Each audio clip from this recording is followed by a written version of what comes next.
next topic is bringing the board level metrics back down into the running of the organization. I mean, what a powerful thing to have similar metrics at the senior most level and have similar metrics down a level and down a level, and then have whatever that somebody, it could be an SDR, what their contribution is to that metric that's going up. I'm curious if you have any ideas on bringing board level metrics back down into the running of the organization.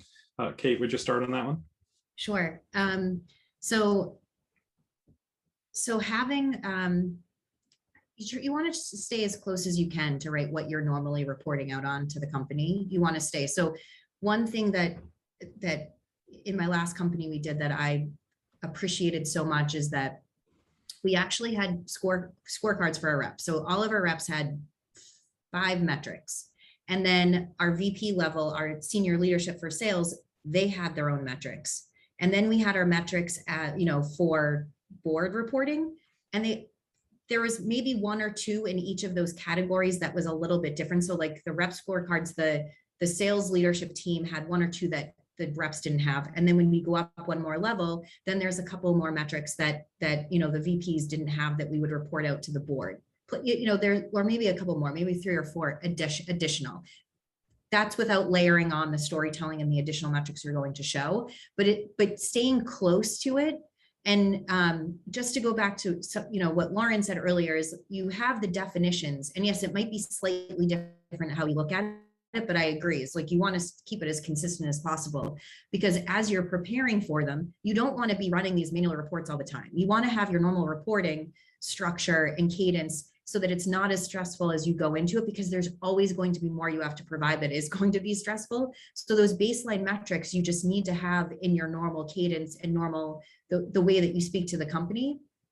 And the other thing that not every company I've been a part of has done this, but the last 2 companies I've been a part of actually speak to the company about how it went. Like, we presented to the board last week. They'd always do the company all hands after the board presentation. One, they were public. They couldn't actually talk about numbers before that they went to the street anyways. But then it was just really nice to get a recap of what happened. And so the whole company could understand what the board is seeing. Obviously, it's not completely what they see, but it's the high level points of here's what we report out. Here's what it's looking like. This is our how we spoke to the board about this. And it's just really nice for the company. I'm a part of building it, so I always knew, but for the rest of the company to have an understanding of, what it's like and what we say and what their expectations are and where we go from here now. And so that is another piece of it, is bringing it back to I know this question is specifically that, but I think that's so powerful. And you think probably a lot of people on the call are preparing metrics but aren't part of the meetings. Mm-hmm. And to even hear validation back or other feedback on what was presented in the direction of the company is really validating for all that work, I'm sure. Yeah, I think that's incredibly important. And I think it's just incredibly important in the SaaS world, in the subscription world, because when you think about, we're moving from sort of traditional command and control worlds where departments were a little bit siloed and, information was a little bit siloed and it was sort of top down.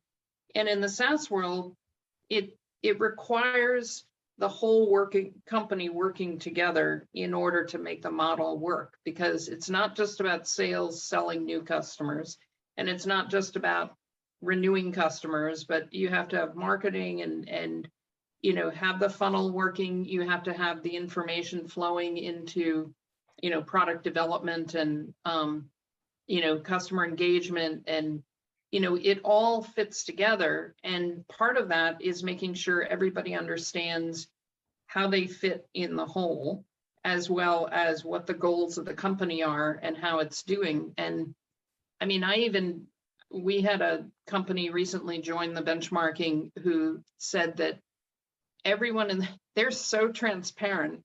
Not only do they share everything, pretty much everything from the board meetings, except for things that have to be kept confidential. Everyone in the company knows everybody's salary and equity, share. everything is completely transparent. And, you know, that may not work for every company, but I thought that was so impressive. And then I just also think sharing benchmarks isn't just something you share with the board or with the senior management team, but it's really helpful to provide benchmarks as the context for everything, because everybody wants to see, you know, how they're doing against peers and competitors, and it just really helps them. And numbers, your own company numbers provide the picture, but the benchmarks paint, or the, you know, the numbers are sort of the line drawing, and the benchmarks are the color that help you really understand the picture. It gives it 3D depth, and I don't want to go too far with that analogy, but it just really helps, and it gets people jazzed, like, oh wow, you know, we're doing really well here, or wow, we have a problem here, we need to do something about it. And it eliminates that. The board might have the experience to understand that without seeing, you know, all the information, but it gives everybody context to understand how we really need to work harder. We have to be more efficient. It cuts through a lot of the groaning of, you know, well, we work, you know, we do this, and well, we're not quite getting it right. We got to get there. Yeah, well, that's so interesting. Thank you both. Looks